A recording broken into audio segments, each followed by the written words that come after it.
8 മണിക്ക് പാർട്ടി മറക്കണ്ട. അതിനെന്താ വരാലോ. ഓ മൈ ഗുഡ്നസ്, 8 മണിക്ക് പരിപാടിക്ക് പോകണമെന്നുണ്ടെങ്കിൽ മുടി അപ്പോൾ ഇന്ന് എന്താണെങ്കിലും കഴുകണം. ഈ എണ്ണ ഒളിച്ച മുടിയായിട്ട് മേക്കപ്പ് ഇട്ടിട്ടുണ്ടെങ്കിൽ മേക്കപ്പും മുഖം കംപ്ലീറ്റ് ഡല്ലായിട്ട് ഒരു ഭംഗിയും കാണൂല, പറക്കണ എഫക്റ്റ് ഇല്ല, കാറ്റടിക്കുമ്പോൾ പറക്കൂല, ആരും നോക്കൂല. അങ്ങനെയാണെങ്കിൽ ഇപ്പം തന്നെ കുളിക്കാൻ പോകണം. 5 മണിക്കാണ് ബാഡ്മിൻ്റൺ ഉള്ളത്, ബാഡ്മിൻ്റൺ ഒഴിവാക്കാൻ പറ്റില്ല. അപ്പം ഇപ്പം കുളിച്ചിട്ട് ബാഡ്മിൻ്റൺ പോയി കഴിഞ്ഞിട്ടുണ്ടെങ്കിൽ വീണ്ടും മുടി മൊത്തം നനഞ്ഞ് ആകെ ഗ്രീസി ആയിട്ട് തന്നെ ഇരിക്കും. പക്ഷേ ബാഡ്മിൻ്റൺ കഴിഞ്ഞിട്ട് 5 to 6:30 ബാഡ്മിൻ്റൺ, 6:30 to 7:30 ഉള്ളൂ സമയം.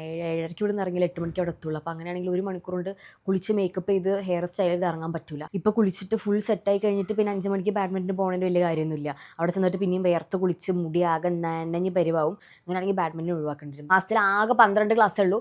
ആ 12 ക്ലാസ്സിൽ ഇപ്പോൾ ഈ മാസം കഴിയാറായിട്ടുണ്ട്. ഇനി ആകെ ഈ വരുന്ന 2-3 ദിവസം കൂടി കറക്റ്റ് പോയി കഴിഞ്ഞിട്ടുണ്ടെങ്കിൽ കുറച്ചെങ്കിലും ക്ലാസ് കിട്ടുള്ളൂ. ആകെ രോമായിട്ടിരിക്കുകയാണ്. കൈ രോമുണ്ട്, കക്ഷത്തിന് രോമുണ്ട്, എല്ലായിടത്തും രോമുണ്ട്, ഒക്കെ ഷേവ് ചെയ്യേണ്ടി വരും. ഇപ്പോൾ കുളിച്ചിട്ടുണ്ടെങ്കിൽ ബാഡ്മിൻ്റൺ ഒഴിവാക്കേണ്ടി വരും. ഇപ്പോൾ ബാഡ്മിൻ്റൺ ഒഴിവാക്കി കഴിഞ്ഞിട്ടുണ്ടെങ്കിൽ 2500 പോയി.